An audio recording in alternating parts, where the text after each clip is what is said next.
حضرات گرامی، بندے مومن کی صفات میں ایک صفت یہ ہے کہ ساری خصوصیات کے باوجود اس کے اندر تواضع ہوتا ہے، اس کے اندر انکسار ہوتا ہے، منکسر المزاج ہوتے ہیں۔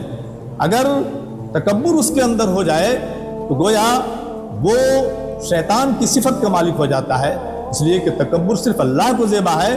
شیطان نے تکبر کیا تھا، ابلیس نے تکبر کیا تھا، اس لیے وہ مردود ہوا، راندہ درگاہ ہوا۔ حضرات گرامی، اگر یہ تکبر انسان کے اندر آ جائے تو گویا انسان بھی مردود ہو جاتا ہے، اللہ کی نگاہ میں معتوب ہو جاتا ہے۔ تکبر ایسا سنگین مرض ہے جس کے بارے میں اللہ تعالیٰ نے سورہ الاعراف میں فرمایا کہ ہم اپنی آیات سے ان لوگوں کو پھیر دیتے ہیں جو زمین میں ناحق تکبر کرتے ہیں۔